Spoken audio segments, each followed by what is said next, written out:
Hi friends welcome to smart Arna vlogs Satyanarayanamurthy व्रतम vlog तो मी ముందుకైతే వచ్చేసాను। ఆల్రెడీ మా అమ్మరిది పెళ్లి వీడియోలన్నీ కూడా నేను మీ అందరితో షేర్ చేసుకున్నాను కదా। ఈ రోజు అయితే ఈ నూతన దంపతుల చేత అంటే అలాగే మా చిన్న అత్తయ్య మావయ్య గారు అందరూ కలిపి సత్యనారాయణమూర్తి వ్రతం అయితే నోచుకున్నారండి। అలాగే వ్రతం అయిన తర్వాత మేమైతే సుబ్బయ్య హోటల్ నుంచి తెప్పించుకు తిన్న భోజనాలు దాంతో పాటుగా ఇంట్లో కూడా కొన్ని వంటకాలు అయితే తయారు చేసేసాము। నేను కొన్ని చేశాను, అలాగే మా చిన్న అత్తయ్య కొత్త కోడలు ఇద్దరు కలిపి చేసిన వంటకాలు, అలాగే ఫ్యామిలీ అందరం కూడా ఒకే చోట కూర్చుని బంతి భోజనాలు కూడా చేసాము। అవన్నీ కూడా ఈ వీడియోలో మీతో షేర్ చేయబోతున్నానండి। మీరైతే అక్కడ స్కిప్ చేయకుండా పూర్తిగా వీడియో చూడండి। అలాగే వీడియో చూడడానికి ముందుగా ఒక లైక్ అయితే ఇచ్చి వీడియోని స్టార్ట్ చేసేయండి।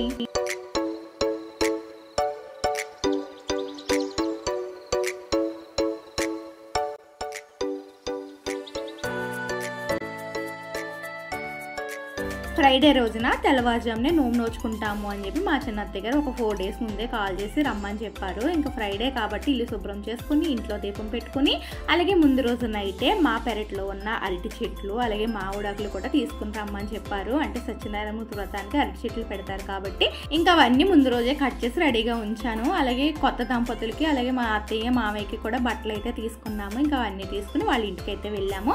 వాళ్ళ ఇంటికి వెళ్ళేసరికి చూసారు కదా ఇల్లంతా కూడా చక్కగా పూల మాలలతో అలంకరించి మామిడి తోరణాలు అయితే కట్టి పూజకి అన్ని కూడా రెడీ చేసి ఉంచారండి। చూసారు కదా తులసి కోట కూడా చాలా చక్కగా అలంకరణ అయితే చేశారు। నేను వెళ్ళేసరికి పంతులు గారు కూడా వచ్చారండి। వచ్చిన తర్వాత పంతులు గారు ఇవన్నీ కూడా సిద్ధం చేసుకుని ఉంచారు। అలాగే ఇంకా నూతన దంపతులు అలాగే ఇంకా మా చిన్న అత్తయ్య మావయ్య అందరూ కూడా పంచులు కట్టుకుని పూజ కోసం రెడీగా కూర్చున్నారనమాట। అలాగే నేను వెళ్ళేసరికి మా చిన్న అత్తయ్య గారు అయితే సత్యనారాయణమూర్తి ప్రసాదం అయితే రెడీ చేసి ఉంచారు। చక్కగా జీడిపప్పు కిస్మిస్ అన్నీ కూడా వేయించి పైన వేశారండి। మీలో ఎంతమందికి సత్యనారాయణమూర్తి ప్రసాదం అంటే ఇష్టమో నాకు కామెంట్ చేసి తెలియచేయండి। నాకైతే చాలా చాలా ఇష్టం। అలాగే నేను తీసుకెళ్లిన అరటి చెట్లు అలాగే మామిడాకులు అన్నీ కూడా ఈ విధంగా డెకరేట్ అయితే చేసామండి। మా గార్డెన్లో ఉన్న చెట్లే కాబట్టి చక్కగా చాలా ఫ్రెష్గా అయితే కనిపిస్తున్నాయి। అదే కొన్నవైతే ఇంత ఫ్రెష్గా అయితే మనకేమీ ఉండవండి। ఇంక పంతులు గారు అయితే ఒక పీట వేసి దాని మీద సత్యనారాయణమూర్తి ఫోటో పెట్టి దాని ఎదురుగా మండపం కలసం ఏర్పాటు చేశారండి। చాలా చక్కగా సత్యనారాయణమూర్తి స్వామివారి అలంకరణ అయితే ఉంది కదా, దాని పక్కనే లక్ష్మీదేవి అమ్మవారు కూడా ఉన్నారు। ఈ విధంగా పూజ కోసం అన్ని రెడీ చేసి ఉంచి తర్వాత ఈ నూతన దంపతుల్ని అలాగే మా చిన్నత్తయ్య మామయ్య గారికి కూడా తాంబూలం ఇచ్చి ఆ పీటల మీద అయితే కూర్చోమని చెప్పారు। తర్వాత ఇంట్లో ఉన్న పెద్దవాళ్ళని వచ్చి వాళ్ళ దంపతులను అయితే ఆశీర్వదించమన్నారండి। ఇంకా మా చిన్న అత్తయ్య వాళ్ళ అత్తయ్య గారు అంటే మా మామయ్య గారు వాళ్ళ అమ్మగారు వచ్చి ఈ నూతన దంపతుల్ని అలాగే వాళ్ళ కొడుకు కోడల్ని కూడా ఆశీర్వదిస్తున్నారు। ఇంకా ఆవిడతో పాటుగా ఇంట్లో ఉన్న మిగిలిన చుట్టాలందరూ అంటే పెద్దవాళ్ళందరూ కూడా వచ్చి నూతన దంపతుల్ని అలాగే ఇంక వీళ్ళిద్దరిని కూడా ఆశీర్వదించారండి। తర్వాత ముందుగా ఆచమనం చేసుకోమని చెప్పారు। ఆచమనం పూర్తయిన తర్వాత ముందుగా విఘ్నేశ్వరుడు పూజతో మొదలు పెట్టారండి। పూజా కార్యక్రమం అంతా కూడా చాలా చక్కగా అన్నీ కూడా చాలా బాగా వివరిస్తూ పూజా కార్యక్రమం అయితే జరిపించారు। ముందుగా దీపారాధన వెలిగించమని చెప్పారు। తర్వాత మనం అన్నవరం వెళ్ళి సత్యనారాయణమూర్తి వ్రతం చేసుకుంటే ఇంత తీరిగ్గా ఇంత చక్కగా చేసుకోవడానికి కూడా మనకు అవకాశం కుదరదు కదా। చక్కగా ఈ విధంగా వ్రతం ఇంట్లో చేసుకుంటే మనకి కావాల్సిన చుట్టాలను పిలుచుకోవచ్చు। అలాగే మనకి ఏ విధంగా కావాలితే ఆ విధంగా స్వామివారిని డెకరేట్ చేసుకుని పూజ అయితే చేసుకోవచ్చండి। ముందుగా వినాయకుడిని అయితే ఆవాహనం చేసి తర్వాత షోడశ నామాలతో వినాయకుడికి అయితే పూజించారు। తర్వాత ధూపదీప నైవేద్యాలు సమర్పించి స్వామివారికి హారతి అయితే ఇచ్చారండి। ఈ విధంగా విఘ్నేశ్వరుడు పూజతో మొదలు పెట్టారండి వ్రతం అయితే। వినాయకుడి పూజ పూర్తయిన తర్వాత స్వామివారి అక్షింతలు పూజలో కూర్చున్న వారి మీద చూసేవారి మీద అందరి మీద కూడా స్వామివారి అక్షింతలు అయితే వేసి స్వామివారికి ఉద్వాసన అయితే చెప్పారండి। ఇప్పుడైతే సత్యనారాయణమూర్తి వ్రతం అయితే స్టార్ట్ చేస్తున్నారండి। అలాగే సత్యనారాయణమూర్తి వ్రతంలో మనం ఎండు ఖర్జూరం తవలపాకులు చిల్లర డబ్బులు ఒక్కలు ఇవన్నీ ఎందుకు ఉపయోగిస్తాము అనేది కూడా చెప్తున్నారు, వినండి।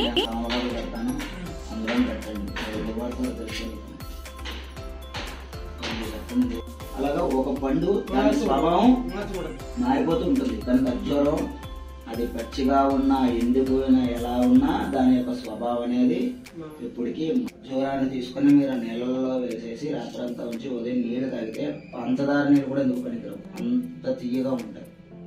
అందుకే కళ్ళే ఖర్జూరానికంట తీయది అర్థమైందా। ఖర్జూరం నైవేద్యం అంటే ఎంతమంది దేవతల్ని మనం ఆరాధన చేస్తాము, ప్రతి దేవుడికి ప్రతిదీ నైవేద్యం పెట్టాలంటే శక్యత లేదు, అందుకే అందరికీ కూడా ఖర్జూరం నైవేద్యం। అదేవిధంగాను తమలపాకులు ఆసనం వేసి కూర్చోబెడతాము, తాంబూలార్థమే లక్ష్మీ ప్రధానం కాబట్టి చిల్లర కాసు అవి పెట్టుకోవాలి।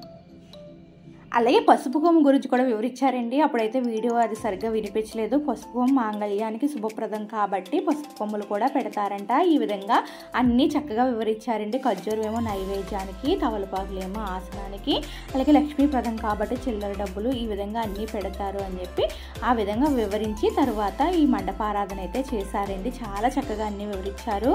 ఈ విధంగా నవగ్రహ ఆరాధన, ఇంటి ఇలవేల్పు, అలాగే కులదేవత, అలాగే ఆ ఏరియాలో ఉన్న గ్రామ దేవతలు, మన ఊరికి గ్రామ దేవతలు ఉంటారు కదా, ఈ విధంగా ఆ గ్రామ దేవతల్ని అందరినీ కూడా ఆ మండపంలోకి ఆవాహన అయితే చేశారు. ఇలా మండపారాధన పూర్తయిన తరువాత స్వామివారికి అభిషేక కార్యక్రమం అయితే చేశారండి. సత్యనారాయణమూర్తి వారి డాలర్ ఉంటుంది కదా, అలాగే లక్ష్మీదేవి అమ్మవారికి ఇద్దరికి కూడా పాలాభిషేకం, అలాగే కొబ్బరి నీళ్ళతో అభిషేకం, ఈ విధంగా స్వామివారి అభిషేకం అయితే చేశారు. ఈ అభిషేకం చేసిన తీర్థాన్ని పూజ అనంతరం అందరికీ కూడా తీర్థప్రసాదంగా ఇచ్చారండి. అలా సత్యనారాయణమూర్తి డాలర్ని అభిషేకం చేసిన తర్వాత మళ్ళీ ఆ డాలర్ ఏంటే ఆ కలశం దగ్గర పెట్టేశారనమాట. తర్వాత సత్యనారాయణమూర్తి ఆ డాలర్కి అష్టోత్తర శతనామావళితో అంటే పువ్వులతో పూజ అయితే చేయించారు. ఈ విధంగా అష్టోత్తరం పూజ పూర్తయిన తర్వాత స్వామివారికి ఆ నారికేలం, అలాగే కొన్ని రకాల పళ్ళు పెట్టి నైవేద్యం అయితే సమర్పించారండి. కథ అయిన తర్వాత ప్రసాదం అంటే గోధుమ నూక ప్రసాదం నైవేద్యంగా పెట్టారు. ముందైతే అష్టోత్తరం పూజ అయిన తర్వాత ఒక కొబ్బరికాయ కొట్టించి ముందుగా స్వామివారికి అది నైవేద్యంగా చూపించి ఆ తర్వాత హారతి అయితే ఇచ్చి తర్వాత కథ అయితే మొదలు పెట్టారండి. కథ స్టార్ట్ చేయడానికి ముందుగా ఒక్కొక్కరికి ఒక్కొక్క అరటిపండు అయితే ఇచ్చి మన కోరిక ఏంటో కోరుకోమని చెప్పి ఆ ఎవరి అరటిపండు వాళ్ళనే తర్వాత పూజ అనంతరం తినమని చెప్పారండి. తర్వాత కోరిక కోరుకున్న తర్వాత అరటిపండుని మండపంలో పెట్టుకుని తర్వాత తినమని చెప్పారు.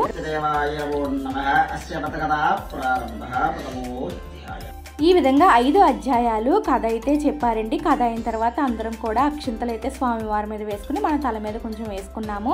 ఈ కథలన్నీ కూడా 5 అధ్యాయాలు విడివిడిగా నేను ఒక్కొక్కటిగా మన ఛానల్లో నేను పోస్ట్ చేస్తానండి.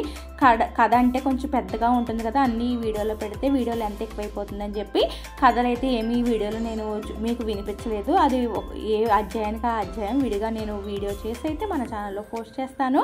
అలా కథ అంతా పూర్తయిన తర్వాత స్వామివారికి గోధుమ ఒక ప్రసాదం, అలాగే 5 కథలకి 5 కొబ్బరికాయలు కొట్టించి స్వామివారికి నైవేద్యం చూపించి తర్వాత హారతి అయితే ఇచ్చారండి. తర్వాత అందరికీ కూడా మంత్రపుష్పం అయితే ఇచ్చారు. ఇంకా పూజలో కూర్చున్న దంపతులకి అలాగే వచ్చిన చుట్టాలు అందరూ కూడా మంత్రపుష్పం అయితే స్వామివారి మీద వేసేస్తామండి. ఇంకా పూజ అంటే వ్రతం పూర్తయిన తర్వాత వచ్చిన చుట్టాలు ఎవరైనా బట్టలు పెట్టే వాళ్ళు ఉంటే ఇలా కొత్త దంపతులకి అలాగే మా అత్తయ్య మావయ్యకి కూడా బట్టలు పెట్టారు. ఇంకా మా చిన్న మామయ్య వాళ్ళ మేనమామ గారు బట్టలు అయితే పెట్టారండి. తర్వాత నేను కూడా బట్టలు తీసుకున్నాను కదా, లాస్ట్ వీడియోలో అంటే నా పెళ్లి రోజు షాపింగ్ వీడియోలో మీకు చెప్పాను కదా, నేను బట్టలు తీసుకున్నాను కానీ అది నాకు కాదు వేరే వాళ్ళకి అని చెప్పాను కదా, ఆ బట్టలు వీళ్ళ కోసమే తీసుకున్నాం అనమాట.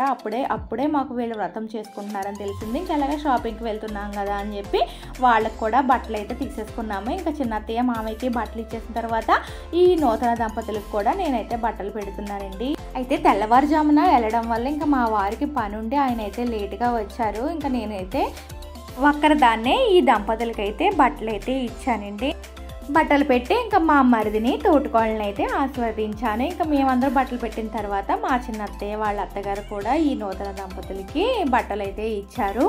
ఇప్పుడైతే ముత్తైదు చేత ఈ నూతన దంపతులకి అలాగే పీటల మీద కూర్చుని 2 దంపతులకి కూడా మంగళ హారతి అయితే ఇప్పించారండి. ముందుగా స్వామి వారికి హారతి చూపించి తర్వాత ఈ పీటల మీద కూర్చున్న దంపతులకి కూడా హారతి అయితే ఇచ్చారు. ఇంకా హారతి ఇచ్చిన తర్వాత మళ్ళీ ఈ కలశానికి కూడా ఉద్వాసన అయితే చెప్పారండి. ఈ విధంగా ఇక్కడతో వ్రతం అయితే కంప్లీట్ అయింది.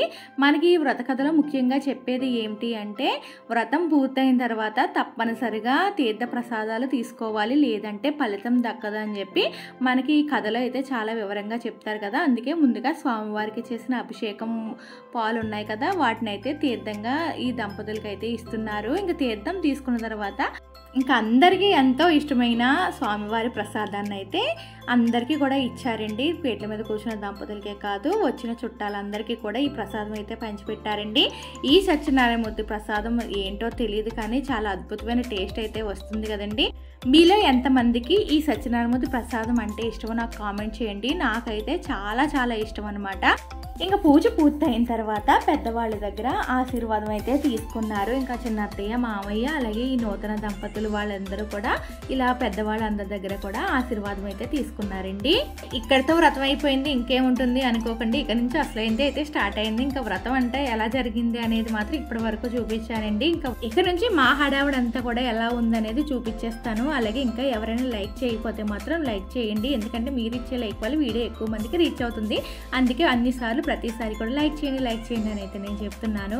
ఇంకా వ్రతం పూర్తయిన తర్వాత మా చిన్నత్తయ్య వాళ్ళ కోడల చేత వచ్చిన ముత్తైదువులందరికీ కూడా తాంబూలాలు అయితే ఇప్పించారు. ఇంకా తాంబూలాలు తీసుకున్న తర్వాత ఇంకా టిఫిన్స్ అయితే బయట నుంచే తెప్పించేసారనమాట. ఇంకా అందరం ఒకే చోట కూర్చొని టిఫిన్స్ అయితే చేసేసాము.